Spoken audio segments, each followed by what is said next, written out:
holds barred. Really could go anywhere. Flip over your tape decks. It's the B-sides. Thanks for tuning in. I am Jack Bingham. And I am Scott Hughes. And we're your mates. It's the B-sides. We certainly are. And this is indeed the B-sides. No manager, just us and you. That's your mates. Bring your mates wherever you would want your mates to be. That's the kind of subline in the podcast. Yes. Bring us wherever you want your mates. Certainly is. Great to be here. Great to be with you. And I might just get straight into it. Yeah, go for it. Now, we did talk before. Actually, let me just do a bit of pre-story. Actually, no. You've got a smile on your face, so whatever you're about to bring is you're excited about. No, well, it's just interesting. I've got something in my pocket. Jacko, what would you say this is? What I've got right here. Well, I've just put something on the table. Yeah, so put something on the table. There's two different pieces of metal. They're small, kind of like little metal bars. They look like the hair. What are they called? Yeah. Bobby pins. Bobby pins, but they're bent out of shape. So one of them looks like a 4, the other one looks like a 1 kind of thing. Yep. Could be 41. Could be. Could be. But now let me tell you about the story. Okay. So, all right. So randomly, don't know why, and I actually need to call a professional about this. Okay. But out the back of my house, I've got a couple of sliding doors. Yes. Always good for a function. You open them up and they go straight out onto a deck, which you and me and others hand built. We did, I'm actually. going to give most of the credit to you actually for that. That was a big job. We'll take an equal role. We did put a good week into it though. Yeah, there was a fair bit of effort. Yeah, but great door system. I can vouch for. Not have chucked a sickie. Big glass door system. Yeah, works big well. glass. Yeah, works well. And so, like most sliding doors, it's got like a lock mechanism where you push down the little lock tab thing, and it can lock it from sliding. Yep. And then there's also a keyhole, which you can like deadlock it so that you can't unlock that tab thing. You know what I'm saying? Like this little lock thing. Yeah. So I've just had a small epiphany as to what you might have in your hand there. And what do you think that is? Well, it feels more like, now that I've seen this little L bracket one, that's what they call a tension rod, which is what they use in lock picking. That is correct. That absolutely is correct. Continue. Basically, we have no idea how it happened, but for some reason we've gone one night to just lock it with the little lock physical thing. Locked it down. That means no one can get in from the outside.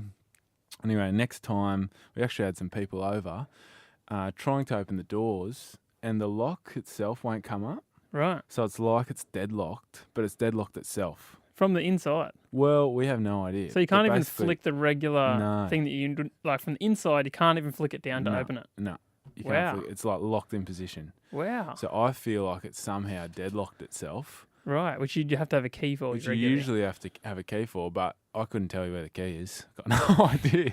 Yeah, so you can't have done it. You would just flick the handle up and down, right? A, we can't have done it. B, we can't undo it if it is a deadlock situation without a particular skill. Yeah. But I mean, I'll ruin the surprise. I haven't managed to open the door, but in my attempts to try and open the door, I did more or less start my beginnings as a lock picker. That is so great.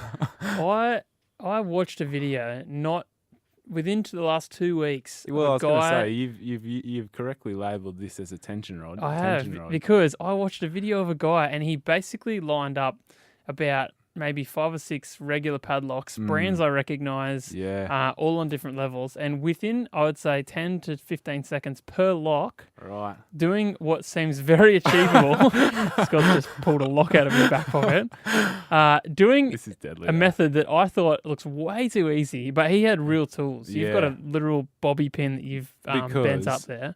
I had guests coming over Sunday afternoon. At a strong attempt, I had to look up how to pick a lock using. I started with a paper clip, then realised it's better with a bobby pin, just the metal stronger. Right.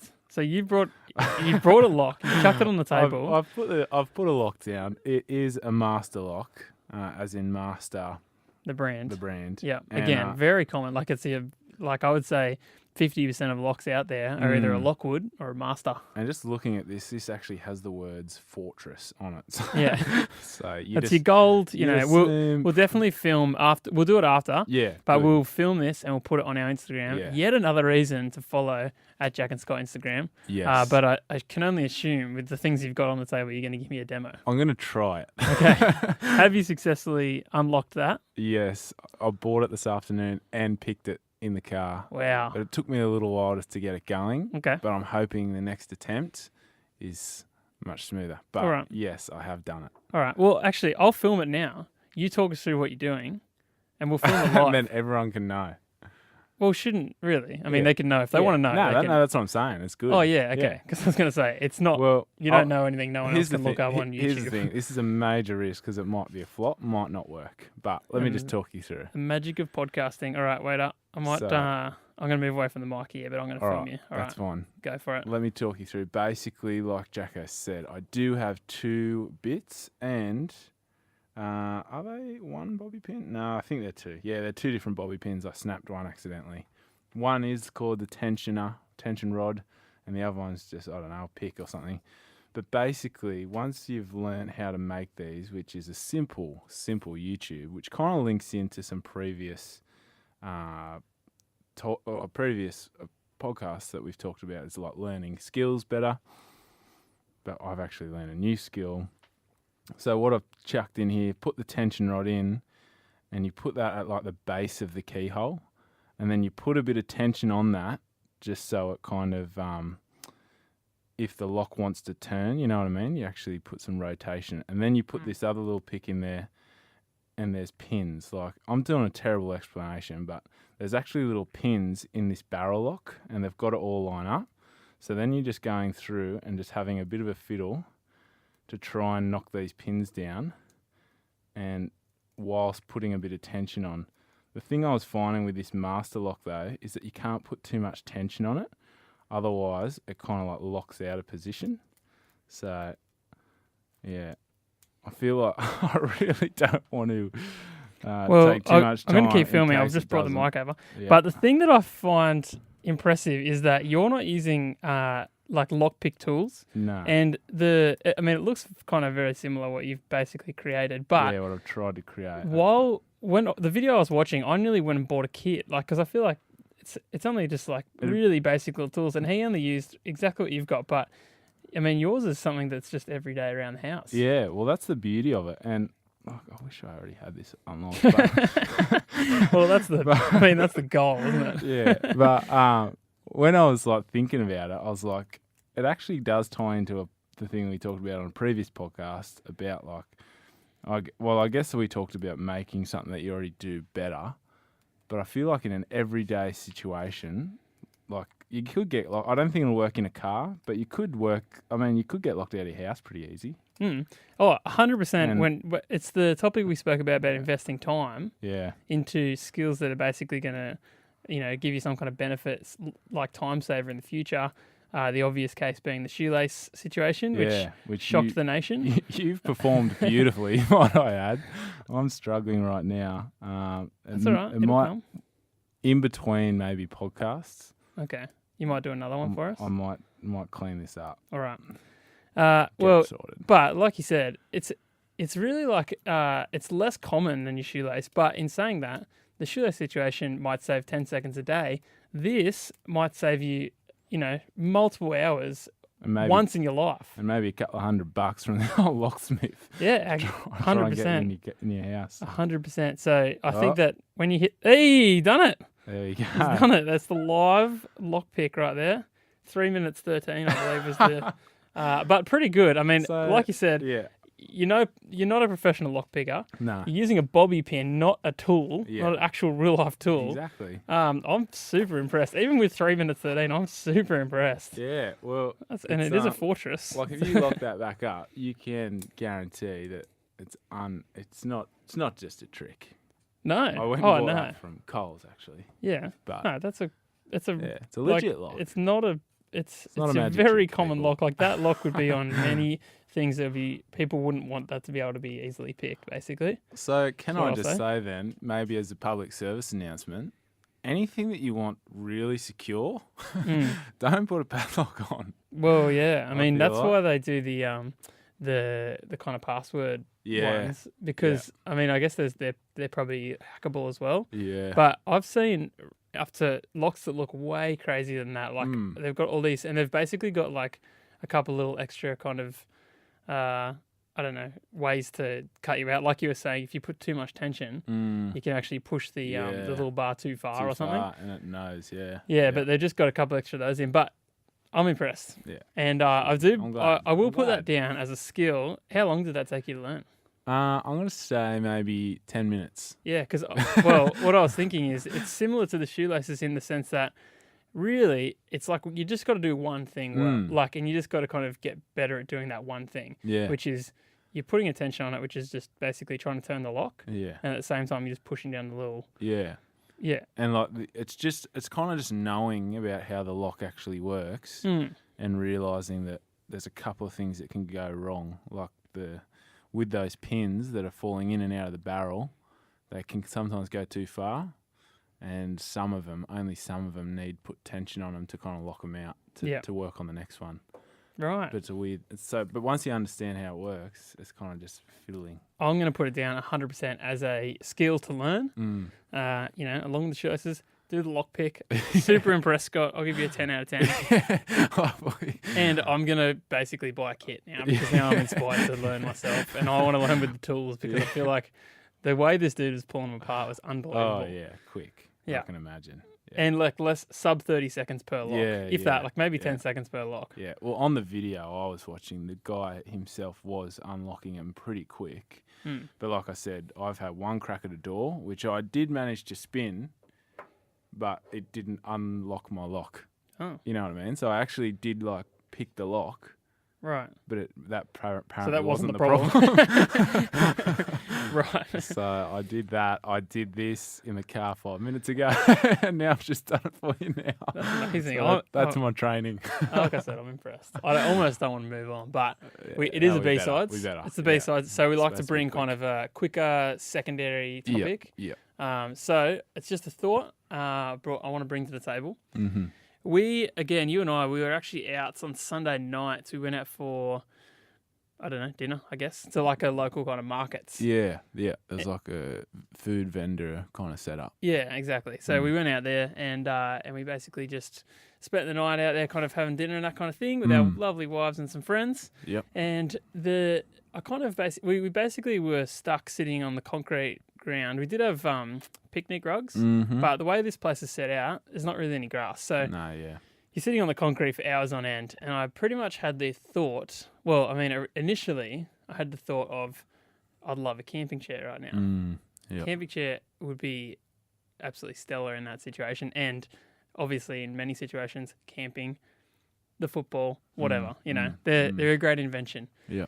And then I was thinking about, I know you in particular, Scott, you're a big fan of specific camping chairs, and you are the owner of some absolute crackers. You got some really good quality ones. Yeah, we got some good quality ones, yeah. They're nice. Claire, my wife, loves them. It's got a really, they're like more of a recline. Yeah, you got some reclining more options. solid body. It doesn't fold up into that same kind of stick method. Folds up into more of a flat square. Yeah, it's like flat, yeah. Yeah, so anyway, they're great.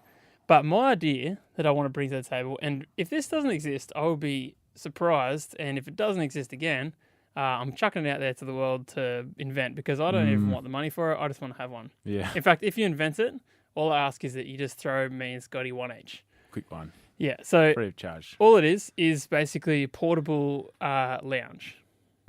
So it's not just a wide camping chair. I know those exist. Yeah. I want something that it doesn't have to fold up into nothing, but maybe like a briefcase size. Yeah. And I want a full lounge. Yeah. We're really comfortable. Yep. And pretty much that's pretty much the end of it. I don't know how it kind of works. I thought maybe we can just have a little chat through it. Yeah. But I feel like it doesn't even have to have the pillow necessarily because no camping chairs have much pillow. They can have a little bit. Yeah. But it's more about just the way that it's created. Yeah. I want something that folds out that's just like super comfy. Yeah. You've committed more than a chair, like a camping chair. Yeah. You've brought it with the intention that you're claiming some serious land. Yeah. We're in this for the long haul. For either multiple people or for a sideways lie across the lounge feature. Yeah, exactly. Yeah. So just imagine this. You're at the Bathurst 1000 V8 Supercars race. You're there all day in the sun. Yep. Lounge, portable lounge. Yep. The cricket goes for yonks. You're on the hill. Yeah. Bring your lounge. That would be, I guarantee you, if this thing gets invented, the cricket market would be huge. They would love it. If you could get an Australian cricket branded portable lounge, everyone's going to be on them. Yep. And they'll have their little pools in front and all sorts of stuff going on. Yeah, I love it. Or there's like markets, things like this, whatever. You just got to. It's basically you're claiming an area, and you're saying this is not only a little camping, little portable section. I'm claiming this properly. Yeah. Yeah. Straight off the bat, if I had to say, I would say option A, which might already be existent, and it might kind of be cheating, but I kind of will go with it anyway. It's maybe like a more structured, but like inflatable lounge. I thought about the inflatable. Yeah. I don't really like it. Yeah. Fair enough. Unreliable. Fair enough, yeah. Most things that are inflatable are unreliable. Yeah. So I want more of a foam, like a memory foam system. Second option is kind of like, I don't know how the design works yet. Yeah. But it's kind of like... Me either. You know those fold-out chairs? It's kind of like a combination of, the fold-out chairs that do fold into like a long barrel thing that you can put in a bag and over your shoulder. Yeah. It's kind of like 3 of those put together. So, and it kind of stacks together, almost like a bit of a marquee. Yeah. Stacks together. Well, like marquee is pretty much that. Hey, yeah, it's like got that kind that. of like, I don't know how to explain it, but like that kind of concertina. Yeah, the 6 shape. legs. Yeah, exactly. Yeah, I like that. Kind of like that, but maybe in the middle, so that you don't have these poles like sticking right up, so that you're that you can't really lie across it sideways. Instead of having that, it's more of like a flexible pole, like a tent pole. Yeah. And that just allows for some moving. You know what I mean? Gotcha. So I don't know how it like works. Crossways that you sit on. Yeah. I don't know how it works. Don't know the design. No. Yeah, but that's my... Because that's the basis for you designers out there. Yeah, no, that's good. I think we're on the right track here, because I don't want inflatable, and I don't want the idea of just carrying a lounge around. But, you have to know, this is more of a commitment than a camping chair, but not the commitment of actual furniture. Yeah, so you wouldn't pack up the back of the ute. No, but it might be a 2-man carry. Like you might have to carry like a suitcase each kind of thing. Or like little wheels on the back. Yeah, on the bottom. I mean that'd be amazing. Just pull that around. That'd be amazing. Just little wheels, and it kind of folds up into 2 carry-on size bags. Yeah. One of them pulls the frame out. Yeah. The other one's just like 5 pillows stacked up. Yeah. You just chuck them all on. Yeah. Bit of memory foam. Good to go. So, that's just if you know that exists, this is the time to tell us. Yeah. At Jack and Scott. Yes. Let us know if you're a designer / if you want to make this into reality. I honestly like this. You kind of throw ideas out there a lot, like, oh, this would be cool or whatever. If this doesn't exist, I would actually be mind blown. Like I'm kind of like, sometimes when I say these things, I'm like half joking. Yeah. This I actually would really want. Liked it. Yeah. And I think that there's a genuine, there's an actual market for it. And if it's done right, this is something that actually would be a really actually good idea. Yeah.